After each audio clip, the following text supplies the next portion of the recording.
देवान तू है मेरे स्वामी, मैं तुद आगे अरदास।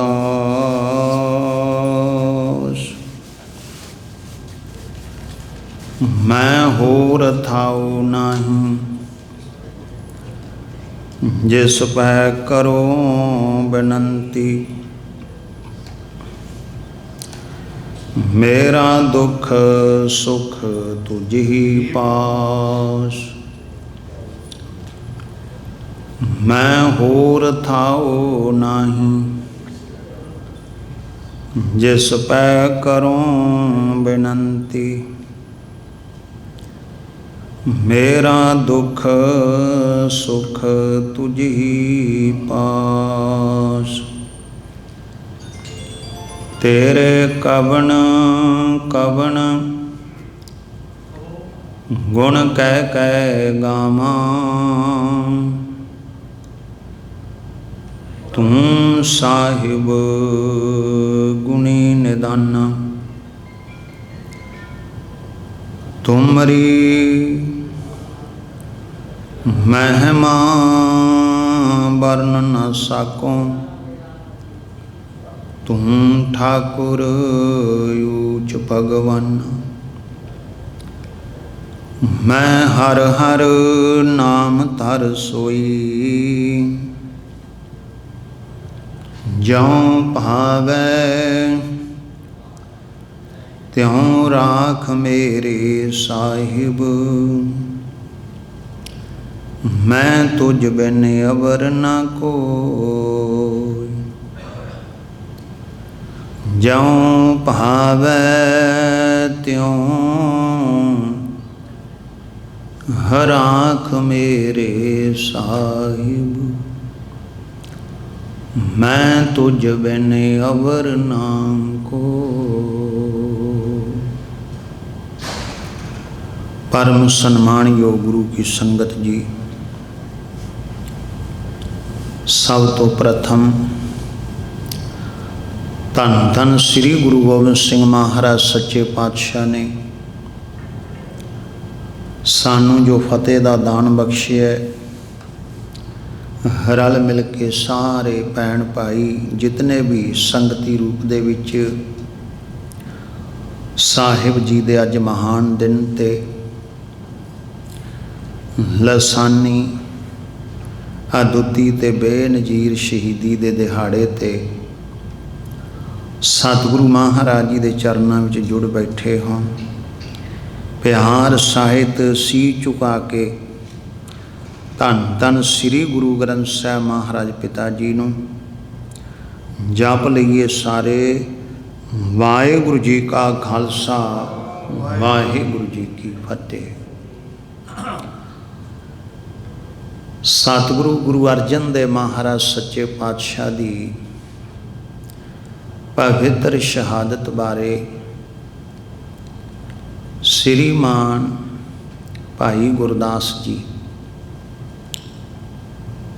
जो उस वेले दे समकाली ने भाई साहिब भाई गुरदास जी तो ही सतगुरु गुरु अर्जन देव महाराज पातशाह ने पवित्र बाणी दी पोथी साहिब लिखवाई और उन्हां दी रचना जो उस वेले वो लिखते रहंदे सन, काफ़ी कुछ उन्हां लिखिया सी। और उस तो बाद भी गुरु अर्जन साहिब की शहीदी तो बाद भी भाई गुरदास जी ने काफ़ी अपनियां वारां लिखियां ने, जिन्हां दे विचों गुरु हरगोबिंद साहिब जी का जिक्र करते हैं। सतगुरु गुरु अर्जन देव महाराज सच्चे पातशाह की शहीदी बारे उन्होंने अपनियां वारां दियां पौड़ियां दे विच सिर्फ इको ही पौड़ी लिखी है ते वो भी ਉਹਦੇ ਵਿੱਚ ਉਹਨਾਂ ਦੀ ਆਤਮਿਕ ਅਵਸਥਾ ਦਾ ਜ਼ਿਕਰ ਕੀਤਾ ਹੈ। ਬਾਹਰੀ ਤੌਰ 'ਤੇ ਗੁਰੂ ਅਰਜਨ ਦੇਵ ਮਹਾਰਾਜ ਜੀ ਨੂੰ ਕਿਹੜੇ ਉਹ ਲੋਕ ਸਨ ਜਿਨ੍ਹਾਂ ਨੇ ਗ੍ਰਿਫਤਾਰ ਕੀਤਾ ਔਰ ਉਹਦੇ ਪਿੱਛੇ ਕੀ ਕਾਰਨ ਸਨ। ਸਾਹਿਬ ਗੁਰੂ ਅਰਜਨ ਦੇਵ ਮਹਾਰਾਜ ਜੀ ਨੂੰ ਲਾਹੌਰ ਲੈ ਕੇ ਗਏ, ਇਹਦਾ ਵੀ ਜ਼ਿਕਰ ਉਹਨਾਂ ਕਿਸੇ ਸ਼ਹਿਰ ਦਾ ਨਹੀਂ ਕੀਤਾ।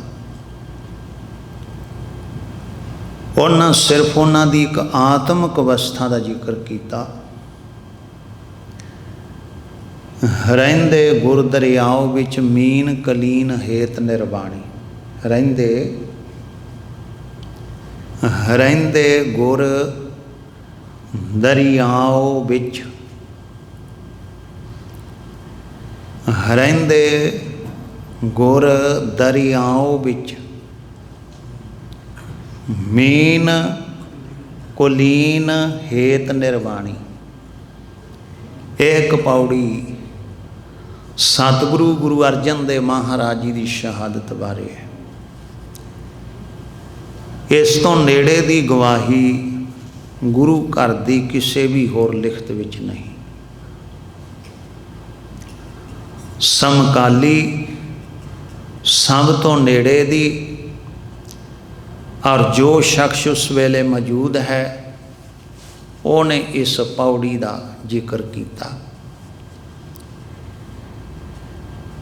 ਇਹਦੇ ਅਖੀਰ ਉੱਤੇ ਇੱਕ ਪੰਕਤੀ ਉਹਨਾਂ ਲਿਖੀ ਹੈ, ਗੁਰ ਅਰਜੁਨ ਬਿਟੋਂ ਕੁਰਬਾਨੀ। ਮੈਂ ਸਤਿਗੁਰੂ ਗੁਰੂ ਅਰਜਨ ਦੇਵ ਮਹਾਰਾਜ ਜੀ ਤੋਂ ਕੁਰਬਾਨ ਜਾਂਦਾ ਹਾਂ। ਤੇ ਇਹ ਉਹਨਾਂ ਦੀ ਆਤਮਿਕ ਅਵਸਥਾ ਹੈ। ਰਹਿੰਦੇ ਗੁਰ ਦਰਿਆਓ ਵਿੱਚ, ਇੱਥੇ ਜਿਹੜਾ ਗੁਰ ਸ਼ਬਦ ਹੈ ਇਹ ਵਾਹਿਗੁਰੂ ਜੀ ਦੇ ਲਈ ਪ੍ਰਯੋਗ ਹੋ ਰਿਹਾ। ਰਹਿੰਦੇ ਸ਼ਬਦ ਗੁਰੂ ਅਰਜਨ ਦੇਵ ਮਹਾਰਾਜ ਜੀ ਦੇ ਲਈ, ਤੇ ਮੀਨ ਦੀ ਨਾਲ ਐਗਜ਼ਾਮਪਲ ਦਿੱਤੀ ਹੈ ਮੱਛੀ ਦੀ। ਧੰਨ ਧੰਨ ਗੁਰੂ ਗ੍ਰੰਥ ਸਾਹਿਬ ਮਹਾਰਾਜ ਪਿਤਾ ਜੀ ਫਰਮਾਉਂਦੇ ਨੇ, ਗੁਰ ਦਰਿਆਓ ਸਦਾ ਜਲ ਨਿਰਮਲ, ਮਿਲਿਆ ਦੁਰਮਤ ਮੈਲ ਹਰੈ। ਗੁਰ ਦਰਿਆਓ, ਪਰਮੇਸ਼ਰ ਪਿਤਾ ਐਸੇ ਦਰਿਆ ਨੇ। ਪਰਮੇਸ਼ਰ ਦਾ ਜਿਹੜਾ ਸ਼ਬਦ ਹੈ, ਸ਼ਬਦ ਮੈਨੇ ਹੁਕਮ, ਪਰਮੇਸ਼ਰ ਦਾ ਜਿਹੜਾ ਹੁਕਮ ਹੈ ਤੇ ਹਰ ਵੇਲੇ ਜਿਹੜਾ ਚੱਲ ਰਿਹਾ ਹੈ। ਜਦੋਂ ਹੁਕਮ ਦੀ ਗੱਲ ਆਉਂਦੀ ਹੈ ਤਾਂ ਉਹਨੂੰ ਗੁਰੂ ਕਰਕੇ ਮੁਖਾਤਬ ਕੀਤਾ ਜਾਂਦਾ ਹੈ।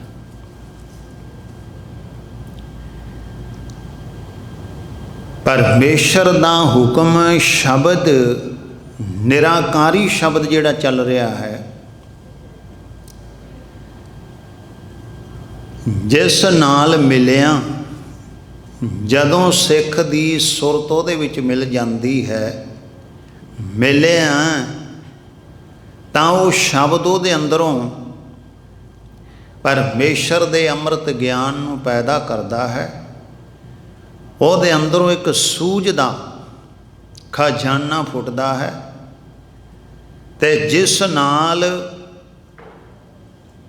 ਕਿਸੇ ਵੀ ਤਰ੍ਹਾਂ ਦੀ ਲੱਗੀ ਹੋਈ ਮਤ ਨੂੰ ਮੈਲ ਦੂਰ ਹੋ ਜਾਂਦੀ ਹੈ। ਮਿਲਿਆ ਦੁਰਮਤ, ਜਿਹੜੀ ਮਤ, ਜਿਹੜੀ ਵਿਚਾਰ ਪਰਮੇਸ਼ਰ ਪਿਤਾ ਤੋਂ ਦੂਰ ਕਰਨ ਵਾਲੀ ਹੈ, ਉਹ ਵਿਚਾਰ ਹੀ ਦੂਰ ਹੋ ਜਾਂਦੀ ਹੈ ਅਤੇ ਹੁਕਮ ਨਾਲ, ਸ਼ਬਦ ਨਾਲ ਉਸ ਇਲਾਹੀ ਨਿਰਾਕਾਰੀ ਅੰਮ੍ਰਿਤ ਦੇ ਚਸ਼ਮੇ ਗਿਆਨ ਨਾਲ ਜੁੜਨ ਵਾਲੀ ਸੁਰਤ ਪਵਿੱਤਰ ਹੋ ਜਾਂਦੀ ਹੈ। ਇਹਨੂੰ ਕਿਹਾ ਹੋਇਆ ਗੁਰ ਦਰਿਆਓ। ਰਹਿੰਦੇ ਗੁਰ ਦਰਿਆਓ, ਇਸ ਦਰਿਆਓ ਵਿੱਚ ਗੁਰੂ ਅਰਜਨ ਦੇਵ ਮਹਾਰਾਜ ਜੀ ਰਹਿੰਦੇ। ਰਹਿੰਦੇ ਦਾ ਅਰਥ ਹੁੰਦਾ ਹੈ जिथे गुरु अर्जन देव महाराज की महान शख्सियत सदा ही रहिंदी है, परमेश्वर नाल जुड़े ही रहिंदे ने। हुणे शब्द तुसी सुने, ज्योति जोत रली संपूर्ण थी आराम। साहिब गुरु अर्जन देव महाराज जी दे अंदर दी जोत परमेश्वर पिता दे नाल मिल गई सी जन्म वेले तो ही, क्योंकि उन्होंने बचपन दे अंदर ही साहिब सतगुरु गुरु अमरदास महाराज जी की इतनी नेड़ता प्राप्त हुई, इतना प्यार प्राप्त होया। फिर वाहिगुरु जी उन्हां दे कोलों ये सारियां सेवावां लैणियां चाहुंदे सन, इसलिए उन्हां दे अंदर जन्म तो बाद बहुत जल्दी गुरु अर्जन देव महाराज जी के अंदर रूहानीयत जिहड़ी है वो प्रगट हो गई सी। तां जनमत गुरमत, वेखो गुरु की मत नूं पछाण लिया सी। गुरमत की सी? ब्रह्म।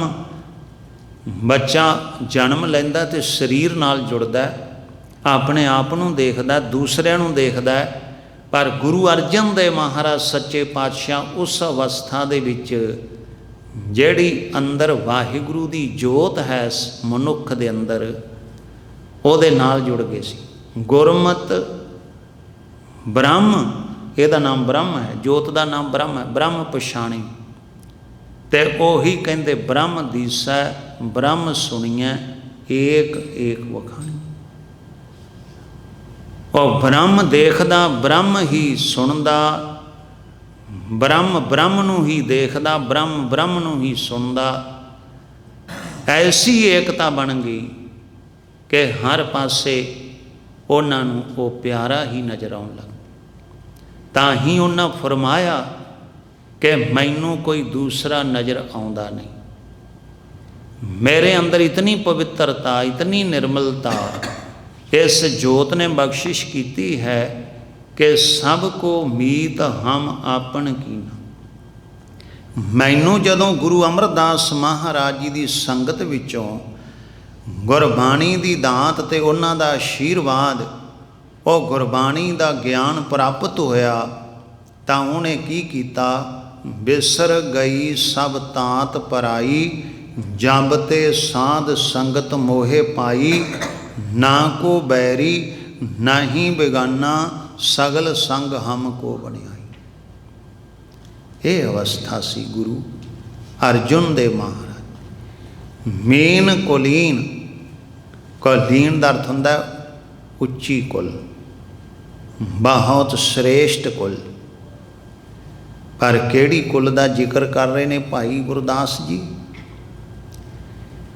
यह कुल गुरमत दी है। नानक निमल कुल, निमल कुल जिसनों किया है, पवित्र कुल गुरबाणी।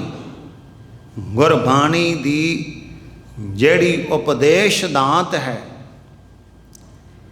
यह दात जेड़ी है, इस दात नूं कुलीन कुल कहा जाता है।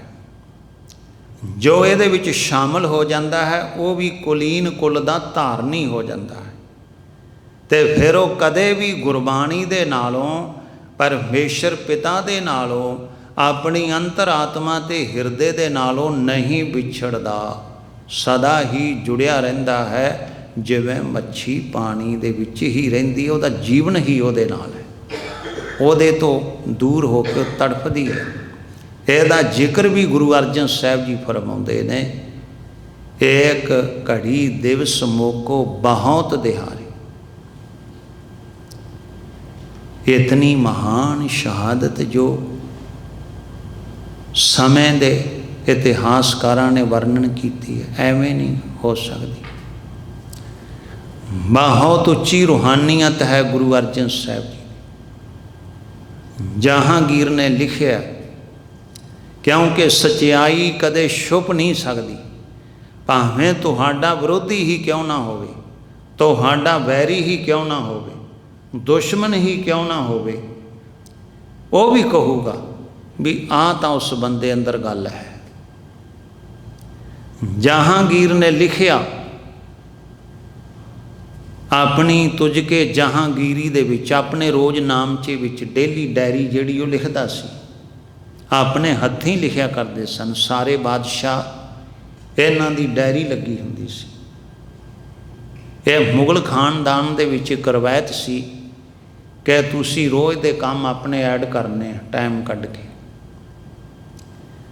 बादशाह बाबर भी लिखदा सी, हुमायूं भी लिखदा रहा, फिर बादशाह अकबर भी लिखदा रहा, शाहजहान भी लिखदा रहा। सारियां दियां डायरियां जिहड़ियां ने वो जां तां काबल दी लाइब्रेरी विच ने, जां वो कलकत्ते लाइब्रेरी विच ने। जहांगीर अकबर इन्हां दियां डायरियां तां प्रिंट भी हो चुकियां कई बार। तो जहांगीर उस डायरी दे विच ये गल ऐड करदा है कि गुरु अर्जन देव महाराज सच्चे पातशाह की जिहड़ी वडियाई है, उन्हां दी रूहानीयत इन्नी उच्ची है, वो ये लफ्ज़ नहीं वरतदा, ये लफ्ज़ मेरे ने। वो सिर्फ इन्ना ही लिखदा हिंदू अर्जन, उन्हां दे लई हिंदू लफ्ज़ का प्रयोग करदा, क्योंकि उस वेले सिख मत नूं सिख मत नहीं सी बुलाउंदे, हिंदू मत ही कहंदे सन। पर हिंदुआं दे विचों एक निखरिया होया रूप सी, अलग सी, जिहड़ा कि हिंदू धर्म दियां जिहड़ियां रवायतां मनुखता नूं भरम ते पखंड वाले पासे प्रेरदियां सन ते जिन्हां नाल कोई रूहानीयत दी तरक्की नहीं सी हुंदी, उन्हां दा इस मत ने खंडन किया और ये गल्लां अलग कर दियां सन। इस करके सिर्फ जिहड़े उस वेले दे मंदिरां दे विच बैठे होए जां होर जिहड़े धार्मिक लोग सन, वो तां गुरु घर दा विरोध करदे सी, पर आम हिंदू जनता कदे भी गुरु साहब दे विरोध विच नहीं आई। वो शरधा रखदे सी। उसे शरधा दा नमूना अज भी है। कितने सिंधी परिवार गुरु घर नूं मनदे, बाणी नूं मनदे, अपनी शरधा रखदे, वो गुरु ग्रंथ साहब भी पढ़दे ते जिहदे अंदर ये लिखिया होया है कि जो पाथर की पाई पाए तिसकी घाल अजाई जाए, ते नाल एक पासे मूर्ति का भी थां बनाई बैठे ने, ओदी भी नाल सेवा करदे। इतनी उन्हां दे अंदर पकड़ मजबूत नहीं हुई। पर देखो गुरु ग्रंथ साहब प्रकाश है, जिहदे विच नाल ही उन्हां मंदिर बनाया होया, उत्थे मूर्ति उहनूं मत्था टेकदे, नाल गुरु ग्रंथ साहब प्रकाश है, जिहदे विच ये परमेश्वर पिता दी बाणी है कि जिहड़ा पत्थर नूं भगवान करके पूजदा है, ओहदी घल ना व्यर्थ चली जाती है। गुरु अर्जन साहब दी बाणी है, उन्हां दे मुखार बिंद तो आई हुई।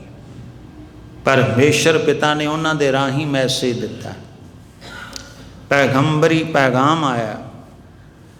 तो गुरु अर्जन देव महाराज जी दे बारे जहांगीर कहंदा, उन्हां दी रूहानीयत इन्नी उच्ची है, इन्नी उच्ची है कि सैकड़े मुसलमान उन्हां वल खिंचे तुरे जा रहे। बड़े बड़े फकीर, हैरानी की गल साध संगत जी ये है कि फकीर लोग जा रहे हैं, जेड़े धर्म के आगू ने, जिन्हां ने अगे धर्म की गल चलाउणी है, फैलाउणी है, जिन्हां ने दसना भी आ इस्लाम धर्म है, क्योंकि वो इस्लाम नूं सुपीरीयर समझते सी, इस्लाम नूं श्रेष्ठ समझते सन।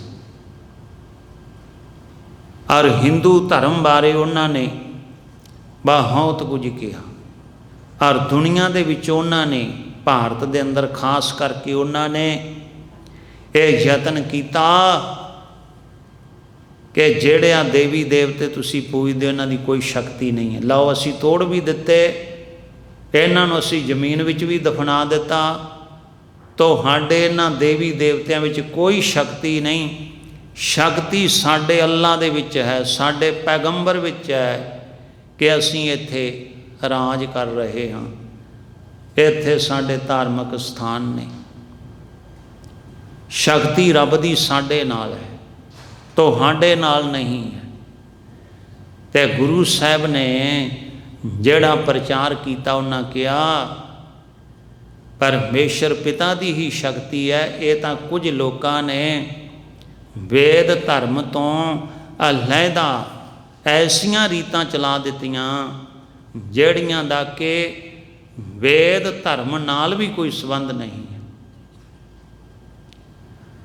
ਸਤਿਗੁਰੂ ਗੁਰੂ ਅਰਜਨ ਦੇਵ ਮਹਾਰਾਜ ਸੱਚੇ ਪਾਤਸ਼ਾਹ ਦਾ ਜਦੋਂ ਪ੍ਰਭਾਵ ਇਸ ਤਰ੍ਹਾਂ ਵੱਧਦਾ ਗਿਆ, ਉਹਨਾਂ ਦੀ ਰੂਹਾਨੀਅਤ ਦਾ, ਫਿਰ ਗੁਰੂ ਗ੍ਰੰਥ ਸਾਹਿਬ ਤਿਆਰ ਹੋ ਗਏ। ਇਹਦੇ ਅੰਦਰ ਵੀ ਜਦੋਂ ਉਸ ਵੇਲੇ ਦੇ ਵਿਰੋਧੀਆਂ ਨੇ ਸ਼ਿਕਾਇਤਾਂ ਕੀਤੀਆਂ ਕਿ ਗੁਰਬਾਣੀ ਦੇ ਵਿੱਚ ਐਸਾ ਕੁਝ ਲਿਖਿਆ ਗਿਆ ਹੈ, ਜਿਹੜੇ ਹਿੰਦੂ ਧਰਮ ਦੇ ਰਾਹਨੁਮਾ ਸਨ ਉਹਨਾਂ ਵੀ, ਇਸਲਾਮ ਦੇ ਵੀ ਜਿਹੜੇ ਕੱਟੜਵਾਦੀ ਸੀ ਉਹਨਾਂ ਨੇ ਵੀ, ਸਭ ਤੋਂ ਜ਼ਿਆਦਾ ਜਿਸ ਸ਼ਖਸ ਨੇ ਰੋਲ ਅਦਾ ਕੀਤਾ ਉਹ ਇੱਕ ਨਕਸ਼ਬੰਦੀ ਲਹਿਰ ਸੀ। ਗੁਰੂ ਅਰਜਨ ਦੇਵ ਮਹਾਰਾਜ ਜੀ ਨੂੰ ਸ਼ਹੀਦ ਕਰਾਉਣ ਦੇ ਵਿੱਚ ਜਿਹੜੇ ਇੱਕ ਕਾਰਨ ਬਣਦੇ ਆ, ਉਹਨਾਂ ਨਕਸ਼ਬੰਦੀਆਂ ਦਾ ਸਥਾਨ ਅੱਜ ਵੀ ਸਰਹੰਦ ਵਿਖੇ ਹੈ। ਔਰ ਜਿੱਥੋਂ ਦੀ ਯਾਰਤ ਕਰਨ ਵਾਸਤੇ ਦੂਰੋਂ ਦੂਰੋਂ ਈਰਾਨ ਇਰਾਕ ਤੱਕ ਦੇ ਮੁਸਲਮਾਨ ਆਉਂਦੇ ਇੰਡੀਆ ਦੇ ਵਿੱਚ, 2-3 ਹਫ਼ਤੇ ਰਹਿ ਕੇ ਉੱਥੇ ਆਪਣਾ ਉਰਸ ਕਰਦੇ ਆ, ਮੇਲਾ ਲਾਉਂਦੇ ਆ ਉਸੇ ਹੀ ਸਥਾਨ 'ਤੇ, ਕਿਉਂਕਿ ਉਹ ਲਹਿਰ ਈਰਾਨ ਤੋਂ ਹੀ ਸ਼ੁਰੂ ਹੋਈ ਸੀ ਤੇ ਫਿਰ ਭਾਰਤ ਦੇ ਵਿੱਚ ਆ ਕੇ ਉਸਨੇ ਆਪਣੀਆਂ ਜੜ੍ਹਾਂ ਜਮਾਈਆਂ ਸਨ। ਤੇ ਉਹਨਾਂ ਦਾ ਇੱਕੋ ਹੀ ਅਕੀਦਾ ਸੀ ਕਿ ਅਸੀਂ ਸਿਰਫ ਤੇ ਸਿਰਫ ਇਸਲਾਮ ਨੂੰ ਹੀ ਸਾਰੀ ਦੁਨੀਆ ਦੇ ਵਿੱਚ ਫੈਲਾਉਣਾ ਹੈ, ਤੇ ਜੋ ਜੋ ਵੀ ਇਹਦੇ ਵਿੱਚ ਰੁਕਾਵਟ ਬਣੇਗਾ ਅਸੀਂ ਉਸ ਨੂੰ ਆਪਣੇ ਹੁਕਮਰਾਨਾਂ ਦੇ ਰਾਹੀਂ ਦੂਰ ਕਰਨਾ ਹੈ। ਤੇ ਉਹਨਾਂ ਨੇ ਜਹਾਂਗੀਰ ਨੂੰ ਪ੍ਰੇਰਨਾ ਦੇ ਕੇ ਸਤਿਗੁਰੂ ਗੁਰੂ ਅਰਜਨ ਦੇਵ ਮਹਾਰਾਜ ਸੱਚੇ ਪਾਤਸ਼ਾਹ ਜੀ ਦੇ ਲਈ ਇਹ ਹੁਕਮ ਕਢਵਾਇਆ ਕਿ ਇਹਨਾਂ ਦੇ ਕਾਰਨ ਹਿੰਦੁਸਤਾਨ ਦੇ ਵਿੱਚ ਇਸਲਾਮ ਨਹੀਂ ਫੈਲ ਰਿਹਾ, ਇਹਨਾਂ ਦਾ ਸ਼ਹੀਦ ਹੋਣਾ ਜ਼ਰੂਰੀ ਹੈ। ਤੇ ਫਿਰ ਜਹਾਂਗੀਰ ਕਹਿੰਦਾ ਮੈਂ ਕਾਫੀ ਸਮੇਂ ਤੋਂ ਸੋਚ ਰਿਹਾ ਸੀ ਕਿ ਮੈਂ ਇਸ ਝੂਠ ਦੀ ਦੁਕਾਨ ਨੂੰ ਬੰਦ ਕਰਾਂ। ਉਹ ਇਸ ਨੂੰ ਝੂਠ ਦੀ ਦੁਕਾਨ ਕਹਿੰਦਾ ਗੁਰੂ ਘਰ ਨੂੰ। ਸਮੇਂ ਦਾ ਹੁਕਮਰਾਨ ਉਸ ਵੇਲੇ ਦਾ ਗੁਰੂ ਅਰਜਨ ਸਾਹਿਬ ਗੁਰੂ ਨਾਨਕ ਸਾਹਿਬ ਦੇ ਘਰ ਨੂੰ ਝੂਠ ਦੀ ਦੁਕਾਨ ਕਹਿੰਦਾ, ਬਾਤਲ ਦੁਕਾਨ, ਝੂਠ ਦੀ ਦੁਕਾਨ ਕਹਿੰਦਾ। ਉਹ ਆਪਣੇ ਭਰਮ ਜਾਲ ਵਿੱਚ ਪਾ ਕੇ ਮੁਸਲਮਾਨਾਂ ਨੂੰ ਵੀ ਸਿੱਖ ਬਣਾ ਰਹੇ ਨੇ, ਪਰ ਉਹਨੂੰ ਨਹੀਂ ਸੀ ਪਤਾ ਕਿ ਗੁਰੂ ਅਰਜਨ ਦੇਵ ਮਹਾਰਾਜ ਸੱਚੇ ਪਾਤਸ਼ਾਹ ਰੱਬ ਦੇ ਸੱਚੇ ਸੁੱਚੇ ਪੈਗੰਬਰ ਨੇ, ਔਰ ਜਿਨ੍ਹਾਂ ਦੀ ਸੁਰਤ ਹਰ ਵੇਲੇ ਵਾਹਿਗੁਰੂ ਜੀ ਦੇ ਨਾਲ ਜੁੜੀ ਰਹਿੰਦੀ ਹੈ। ਜੇ ਥੋੜ੍ਹੀ ਜਿਹੀ ਵੀ ਕਿਤੇ ਕਰਵਟ ਲੈਂਦੀ ਹੈ ਤਾਂ ਉਹਨਾਂ ਦੀ ਜ਼ੁਬਾਨ ਤੋਂ ਪਰਮੇਸ਼ਰ ਪਿਤਾ ਇਹ ਬਾਣੀ ਫਿਰ ਦਿੰਦੇ ਨੇ, ਇੱਕ ਘੜੀ ਨਾ ਮਿਲਤੇ ਤਾਂ ਕਲਯੁਗ ਹੋਤਾ। ਇਹ ਉਹ ਫਕੀਰ ਨੇ ਸਾਈਂ ਮੀਆਂ ਮੀਰ ਗੁਰੂ ਅਰਜਨ ਦੇਵ ਮਹਾਰਾਜ ਜੀ ਦੇ ਪਾਸ ਆ ਕੇ ਕਿਸੇ ਆਸਨ ਤੇ ਨਹੀਂ ਸੀ ਬੈਠਦਾ, ਜ਼ਮੀਨ ਉੱਤੇ ਬੈਠ ਜਾਂਦਾ ਸੀ। ਇਸੇ ਕਰਕੇ ਗੁਰੂ ਅਰਜਨ ਸਾਹਿਬ ਨੇ ਦੇਖੋ ਸੱਚਖੰਡ ਸ਼੍ਰੀ ਹਰਿਮੰਦਰ ਸਾਹਿਬ ਦੀ ਬੁਨਿਆਦੀ ਇੱਟ ਸਾਈਂ ਮੀਆਂ ਮੀਰ ਤੋਂ ਰਖਵਾਈ। ਇਸਲਾਮ ਦੇ ਵਿੱਚ ਵੀ ਉਸ ਵੇਲੇ ਫਕੀਰ ਸੀਗੇ ਜਿਹੜੇ ਸੱਚ ਦੇ ਵਿੱਚ ਰਹਿਣ ਵਾਲੇ ਸੀ, ਸੱਚ ਦੀ ਗੱਲ ਨੂੰ ਸਮਝਣ ਵਾਲੇ ਸੀ, ਇਨਸਾਫ ਪਸੰਦ ਸਨ। ਤੇ ਉਹਨਾਂ ਨੇ ਗੁਰੂ ਅਰਜਨ ਦੇਵ ਮਹਾਰਾਜ ਸੱਚੇ ਪਾਤਸ਼ਾਹ ਦੇ ਨਾਲ ਹੋ ਕੇ ਪਰਮੇਸ਼ਰ ਪਿਤਾ ਦੇ ਸੱਚੇ ਸੁਨੇਹੇ ਨੂੰ ਜਿਹੜੇ ਮੁਸਲਮਾਨ ਸਨ ਉਹ ਮੁਸਲਮਾਨਾਂ ਤੱਕ ਲੈ ਕੇ ਗਏ, ਜਿਹੜੇ ਕੋਈ ਹਿੰਦੂ ਧਰਮ ਦੇ ਵਿੱਚੋਂ ਬਿਲੋਂਗ ਕਰਦੇ ਸੀ ਉਹ ਸੱਚ ਦੀ ਗੱਲ ਸਮਝ ਕੇ ਹਿੰਦੂਆਂ ਵਿੱਚ ਲੈ ਕੇ ਗਏ। ਇਸ ਤਰ੍ਹਾਂ ਅਲੱਗ-ਅਲੱਗ ਲੋਕਾਂ ਦੇ ਅੰਦਰ ਸਿੱਖ ਧਰਮ ਦਾ ਜਿਹੜਾ ਪਵਿੱਤਰ ਅਸੂਲ ਸੀ ਕਿ ਅਵਲ ਅੱਲਾ ਨੂਰ ਉਪਾਇਆ ਕੁਦਰਤ ਕੇ ਸਭ ਬੰਦੇ, ਏਕ ਨੂਰ ਤੇ ਸਭ ਜਗ ਉਪਜਿਆ ਕੌਣ ਭਲੇ ਕੋ ਮੰਦੇ, ਏਕ ਪਿਤਾ ਏਕਸ ਕੇ ਹਮ ਬਾਰਿਕ ਤੂੰ ਮੇਰਾ ਗੁਰਹਾਈ, ਸਭੇ ਸਾਂਝੀ ਵਾਲ ਸਦਾਇਣ ਤੂੰ ਕਿਸੇ ਨਾ ਦਿਸੇ ਬਾਹਰਾ ਜੀ। यह गुरु घर का पैगाम सी कि सारी दुनिया अलग अलग नहीं है, सारी दुनिया का इको ही पिता इको ही माँ परमेश्वर है। यह तुसी सब कुछ बनाया, वंडियां तुसी पाइयां ने, परमेश्वर की औलाद है। एक भरा रज के खावे, दूजा भुखा मरे। एक पिता की औलाद है, एक नूं तुसी कहो नीच है, दूसरे नूं कहो तुसी उच्चा है। एक कोलों तुसी रोटी खोवो, वो भी तुहाडा भरा है, दूजे कोले तुसी ढेर मार दिओ। गुरु घर का उपदेश बहुत उच्चा है। यह दुनिया दे विच समा पा के उजागर इसे नहीं होना। यह नहीं कि अज दुनिया के अंदर झूठ बड़ा है, कूड़ बड़ा है जी, ना इत्थे चंगे मनुख भी बहुत ने, UN तक बैठे हुए जेड़े सच नूं समझण वाले है, ते जेड़े चाहुंदे ने कि गुरु ग्रंथ साहिब महाराज पिता जी की जिहड़ी बाणी है, यही सारी मनुखता नूं एक कलावे विच लैंदी है। ते गुरु अर्जन दे महाराज सच्चे पातशाह दिन रात इहदे ते काम कर रहे सी। दिन रात उन्हां दीयां विचारां हुंदियां सी। लोग आउंदे सन, बड़ी बड़ी दूरों आउंदे सन, बचन बिलास हुंदे सी। एवें नहीं दुनिया दे विच सिख धर्म की गल चली गई, ਇਹਦੇ पिछे बड़ी घालना है। श्री मान भाई गुरदास जी कहते ने, ओ गुरु अर्जन देव महाराज जिन्हां दियां अखीरलियां 5 रातां जड़ियां ने बहुत साडी नज़र के अनुसार कष्टमई सन, पर उन्हां दे लई नहीं सी, साडे लई सी। अखीर तक उन्हां दी रसना तो ही सच की आवाज़ रही कि बाँ भी है जो आँख विखाणी। इसे ही पौड़ी विच अगे आउंदा शब्द कि जिवें बबीहा प्रियू प्रियू करदा, इस तरह गुरु अर्जन देव महाराज सच्चे पातशाह की रसना तो इहो ही आवाज़ आउंदी रही।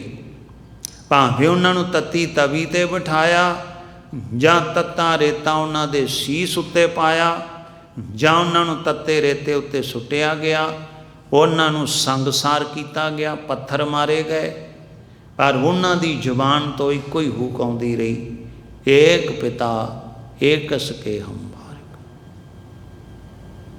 यह गुरु अर्जन देव महाराज की शांति है। इसे करके अज सारिया संगतां ठंडा मिठा छबील का जल छकाउंदियां ने। और हिंदुस्तान के अंदर तुसी देखिया थां थां दे उत्ते छबीलां संगतां लाउंदियां ने। उत्थे गर्मी भी बड़ी है, बहुत सारे इलाकों के विच।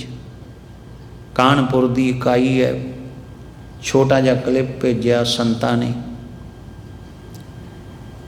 और जिहदे विच दिखा रहे ने निक्के निक्के बच्चे आउं बाटियां लैके छबील का जल छक रहे ने, बजुर्ग लै रहे ने, गरीब परिवार इउं कैनियां एडियां एडियां लिया के जल भर के छक रहे ने। तो साध संगत जी, यह गुरु अर्जन देव महाराज जी की शांति है। तो उन्हां दी शांति की तस्वीर जिहड़ी बनी हुई है, परमेश्वर पिता ने जिहड़ी बनाई है, वह सुखमनी साहिब है। आदि तो लैके अखीर तक पूरा संपूर्ण स्वरूप दिता होया है कि तुसी कित्थों चलना ते कित्थे पहुँचना। सिमरों सिमर सिमर सुख पाओ तो लैके सब ते ऊचता की शोभा बनी, नानके गुण नाम सुख मणि। पूरा सब्जैक्ट जिथे जाप करना है उथे नाल नाल उहदे विच अपनी सुरत लाउणी है, अर्थबोध लेना है, ज्ञान ते ध्यान, ते फिर सानू उहदी सार समझ आएगी। फिर पता लगना की चीज़ है, की रहमत है। ते गुरु अर्जन देव महाराज जी एवें नहीं खलो गए। बड़े बड़े डोल जाते हैं संसार दे अंदर, सरकार थोड़ा जा दबका मारे, बाउस थोड़ा जा दबका मारे, तो आदमी कहता की बनूंगा। पर गुरु अर्जन देव महाराज ने 11 साल के श्री हरगोबिंद साहब को गुरता गद्दी दे दी तो हस के शहीदी देने वास्ते चले गए तो जाके शहादत का जाम पी लिया, सी तक न की। फिर गुरु अर्जन देव महाराज जी उन्होंने रावी दे विच रोड़ दिता सी। कह गुरु अर्जन दरियाए ना बोड़ियो। भाई रतन सिंह भंगू ने लिखिया शीरखोर बच्चे नहीं मराए। जेड़े बच्चे दुध चुंगदे जिहड़ी अवस्था में 7 ते 9 साल के वो बच्चे इन्हां ने नीआं चिनके नहीं मराए। ये रतन सिंह भंगू लिखदा है, ओहदी शब्दावली जिहड़ी मैं यूज कर रहा हूँ। धन धन गुरु अर्जन देव महाराज जी नूं कह गुरु अर्जन दरियाए ना बोड़ियो। कह गुरु तेग बहादुर सीस ने फोड़ियो। तो साध संगत जी ये शहीदियाँ होइयां पर सानू सब के दिंदे ने की सबक लेना। हुण आपां समाप्ति करिए। की सबक लेना कि गुरबाणी दे नाल जुड़ना। ये सारी ताकत दा सोमा खजाना जखीरा सागर दरिया ये महान दात जिथों तुहानू रहमत मिलनी है, ऐसी जिंदगी नसीबां विच आउणी है, ये गुरबाणी तो प्राप्त होनी है। होर इहदे लई कोई तरीका नहीं। इतिहास सुनो, प्रेरणा लो, पर वो जिंदगी किवें बनी? गुरबाणी तो। गुरबाणी तो ते गुरु अर्जन देव महाराज जी नूं बाणी के बोहित कहा जाता है। कलयुग जहाज अर्जन गुरु सगल श्रेष्ठ लग बेतरो। ये बाणी का जहाज उन्हें बनाया, ये नाल लग के सारी सृष्टि तर सकती, सारी सृष्टि तर सकती।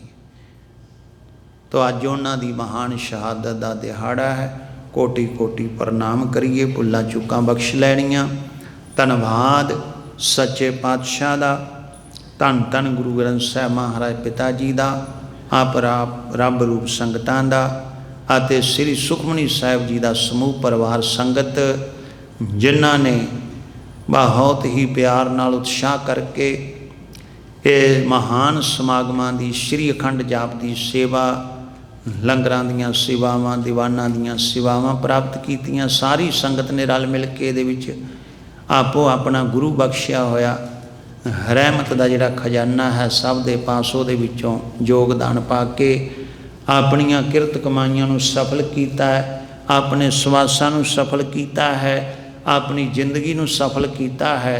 सच्चे पातशाह सरबत की सेवा सफल करे। धन्यवाद है प्रबंधक वीरां दा समूह, प्रबंधक कमेटी समूह, ट्रस्टी वीर सारियां दा ही। तो नाल साडे वीर जी जिहड़े सारी कवरेज करते है, इंटरनेट ते पाउंदे है। जिहड़ी संगत गुरु घर नहीं पहुँची जां बाद विच भी संगतां सरवण करके साहिब दीयां रहमतां प्राप्त कर सकदियां ने। सारियां दा ही धन्नवाद है। मेरियां भुल्लां बख्श लैनियां जी। हुण माणयोग चावला जी कुछ शब्द जो भी उन्हां दी इच्छा है आप जी दे नाल साझियां कर रहे ने। मेरियां भुल्लां बख्श लैनियां। बहुत बहुत धन्नवाद। गुरु फतेह, गुरु प्यार विच सारे बुलाइए। हथ जोड़ के सी झुका के ते रसना तो जपीए। वाहिगुरु जी का खालसा, वाहिगुरु जी की फतेह। बोले सो निहाल।